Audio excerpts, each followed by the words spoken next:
안녕하세요 친구들. 재미있게 듣다 보면 어느새 완성되는 튼튼한 사회 실력. 자, 오늘도 튼튼한 사회 실력을 키우기 위해 모신 친구들 어서 오세요. 자, 영양만점 사회. 오늘의 영양만점 사회는 흥선대원군의 정책과 강화도 조약입니다. 영양 만점 챙겨가기 위해서 알아야 될 영양소는요. 세도정치, 흥선대원군, 서원정리, 경복궁중건, 병인양요, 신미양요, 척화비, 강화도 조약입니다. 자, 이제 우리 조선이요. 더욱더 새로운 모습으로 가기 위해 약간의 어려움을 겪는 일들도 보입니다. 자, 그리고 또 이 잘못된 걸 바로잡기 위해 노력하는 모습도 보이는 시간이에요. 어떤 일들이 있었는지 한번 제대로 만점 챙겨가 보도록 할게요.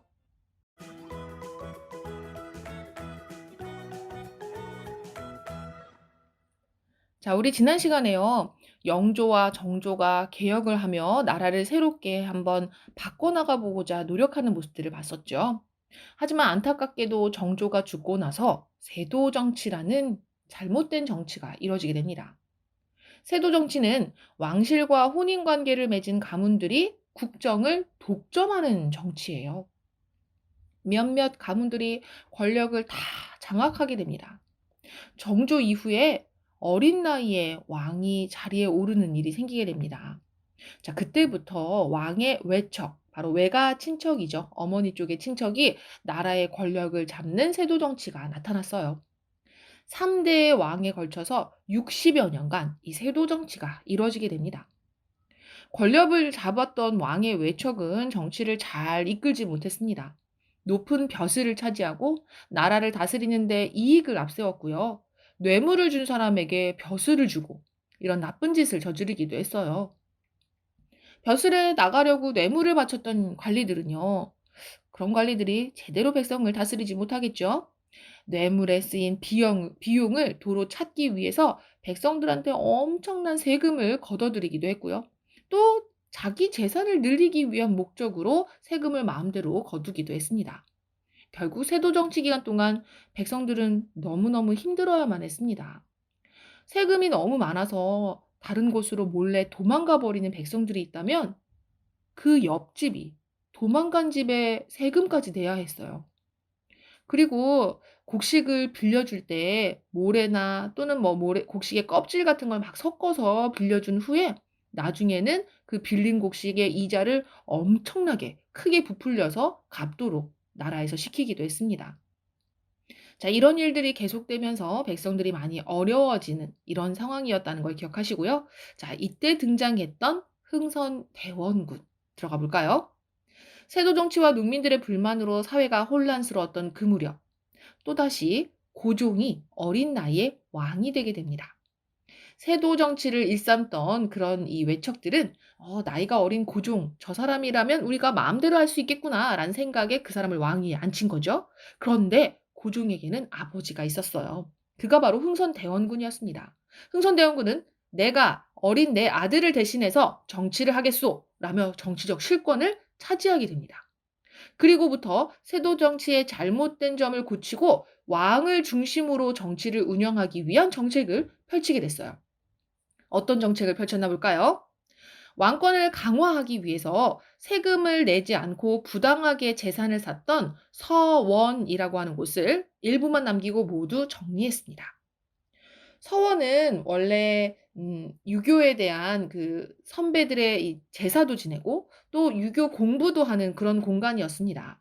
근데 이 서원이 조선 후기로 오면서 숫자도 많이 늘어났고요.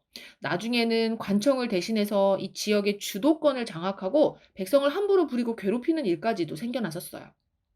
세금을 이제 늘리고 백성의 생활을 안정시키기 위해서는 이런 서원을 줄여야겠다고 흥선대원군이 생각한 거죠.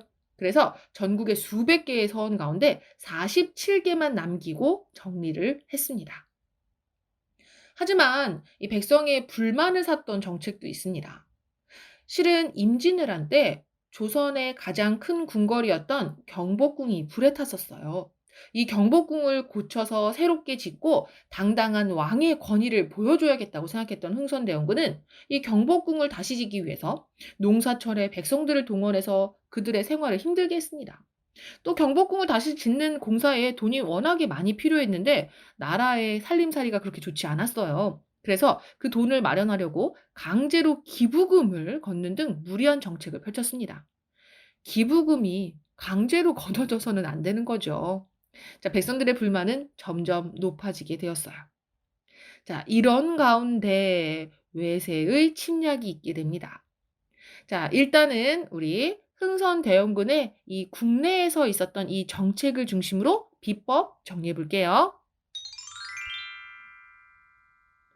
흥선대원군이 집권하기 전 세도 정치가 이뤄지고 있었죠. 왕실과 혼인 관계를 맺은 가문들이 국정을 독점하는 정치를 세도 정치라고 합니다. 정조가 죽거나 나이가 어린 왕이 왕위에 오르자 그때부터 왕실의 외척 세력들이 권력을 장악하는 세도 정치가 일어났고요. 그들은 높은 벼슬을 차지하고 뇌물을 받고 벼슬을 임명해 주는 등 나쁜 짓을 저질렀습니다. 자, 관리들도 백성들에게 세금을 함부로 거두며 백성들을 힘들게 하고 있었어요.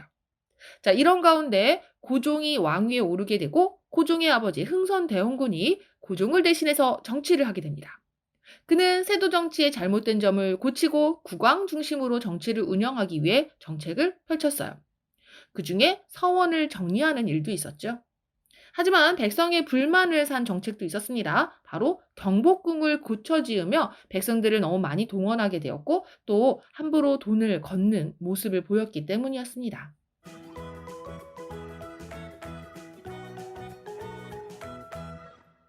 자, 이번에는요, 흥선대원군 시기쯤 바로 이 바깥에서 국외에서 국내로 들어오는 그런 서양의 세력들이 있었습니다. 이것을 한번 알아보도록 할게요. 여러 나라가 조선과 외교 관계를 맺을 구실을 찾고 있었습니다. 그렇지만 조선은 이를 거부하고 군대를 거부하고 있었어요. 그러자 이제 군대를 앞세워서 프랑스와 미국이 침략하는 사건이 발생합니다. 먼저 일어난 것은 병인양요입니다. 1866년에 프랑스가 통상을 요구하며 강화도를 침략했던 사건이에요. 통상은 나라들 사이에 물건을 사고 파는 것을 말합니다. 자, 프랑스는 우리와 통상을 하자 라면서 강화도를 침략했던 거죠. 조선은 강화도로 군대를 보내서 전투를 벌여 이들을 물리쳤습니다. 자, 이때 양원수 부대가 굉장히 열심히 그들을 몰아내기 위해 싸웠다라는 걸 기억해 둡시다. 자, 프랑스군은 조선군에게 패했어요. 하지만 물러가면서 귀중한 책과 무기, 곡식 등을 약탈해 갔습니다. 프랑스가 약탈해 갔던 문화재는 상당히 많았습니다. 특히 이 강화도에는 외규장각이라고 해서 조선의 이 훌륭하고 진짜 귀한 책들을 보관해 놓는 도서관이 있었어요. 그 도서관을 규장각이라고 하는데 강화도에 있는 규장각이 외규장각이었죠. 이 외규장각에 훌륭한 우리의 도서들이 이 당시에 많이 약탈이 되어 갑니다. 자, 그중에 대표적인 것이 바로 의궤입니다. 조선에서는요, 왕의 결혼이나 장례, 건축과 같은 주요 행사가 있을 때 그 모습을 사진처럼 생생하게 기록하고 그려놓은 의궤라는 게 있었어요. 이걸 통해서 조선 왕실이 치른 행사의 구체적인 모습을 알 수가 있죠. 근데 이 의궤, 조선 왕조의 의궤를 프랑스군이 약탈을 해가게 됩니다. 의궤는 2011년부터 프랑스에서 5년마다 다시 빌려오는 조건으로 우리나라에 들어왔어요. 우리 건데 이렇게 빌려와야 한다는 건 좀 많이 안타깝네요. 자, 다음으로 병인양요 이후에 있었던 사건을 알아볼게요. 바로 1871년에 있었던 신미양요입니다. 미국이 이번에는요, 군함을 이끌고 통상을 요구하며 강화도를 침략했어요. 조선군이 강력하게 저항을 했고요. 미군은 20여일 후에 스스로 물러가게 됩니다. 당시 광성보가 함락되기도 했었고요. 우리의 장군이었던 어제연 장군을 비롯해서 많은 사람이 희생되었습니다. 당시 이 미군에게 수자기라고 하는 장수수자가 새겨져 있는 깃발을 빼앗겼습니다. 이 수자기 또한 미국에서 빌려오는 조건으로 현재 강화 역사박물관에 보관이 되어 있습니다. 병인양요, 신미양요 두 차례나 우리는 프랑스와 미국이라는 서양 세력의 침략을 받게 됩니다. 자, 이후 조선은 어떤 문제 모습을 보였을까요? 흥선대원군은요, 한양과 전국 각지에 척화비를 세웠습니다. 척화비는 서양과 화친하지 않겠다, 서양과 화친하는 것을 배척하겠다, 이런 내용에 비해요. 내용을 잘 보면 외세가 침범했을 때 싸우지 않는 것은 곧 나라를 파는 것이고, 자, 나라를 파는 것은 안 된다라는 의미를 담고 있는 것이죠. 결국 서양이 들어오면, 서양이 침범하면 무조건 싸워라 라는 내용입니다. 자, 이렇게 서양과 교류하지 않겠다는 의지를 널리 알리는 척화비를 전국 각지에 세우고 통상수교 거부 정책을 강화했습니다. 통상수교 거부 정책은요, 다른 나라와 무역 등 교류를 하지 않겠다는 정책이에요. 하지만 이런 가운데도 조선이 더욱 발전하려면 다른 나라와 교류해야 한다고 주장하는 사람이 점점 늘어나고 있었습니다. 1875년 드디어 일이 일어납니다. 강화도 초지진에서 조선군은 허락 없이 다가오는 일본의 군함을 발견하게 돼요. 그래서 그 주변에 경고의 의미로 대포를 쏘았습니다. 일본의 군함은요, 이 때문에 초지진을 공격하고 영종도에 상륙해서는 영종도에 있는 우리의 군사와 백성들을 함부로 살해했어요. 자, 그리고서는 일본은 이 사건을 구실로 오히려 조선의 군함을 보내서 통상을 요구했습니다. 이것이 바로 운요호 사건이에요. 정말 황당하죠. 우리의 이 영토와 영해에 해당하는 곳에 허락 없이 군함이 왔으니 우리는 경고를 했을 뿐인데, 오히려 그들이 공격하고 우리의 백성을 죽여놓고서는 이걸 구실로 또다시 통상을 요구하는 거예요. 하지만 당시 흥선대원군이 물러난 상태였고, 조선의 개항, 항구를 열고 외국의 배를 받아들이고 수교하자라는 것을 이제 바라는 사람들의 요구가 높아지고 있는 상황이었기 때문에, 거기다 일본의 압박까지 받게 된 조선은 결국 강화도에서 일본과 조약을 맺고 개항을 하게 됩니다.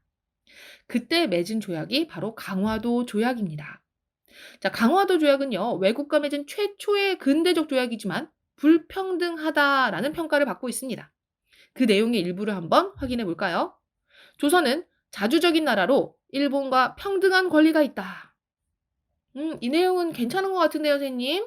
자, 잘 들여다보면 실은 청이 조선을 간섭하는 것을 막고 일본이 좀 더 쉽게 조선을 침략하려고 하는 의도가 담겨 있는 거예요. 그래서 청과 조선의 관계를 끊기 위해 조선은 자주적인 나라야 라는 내용을 넣어두었던 것입니다.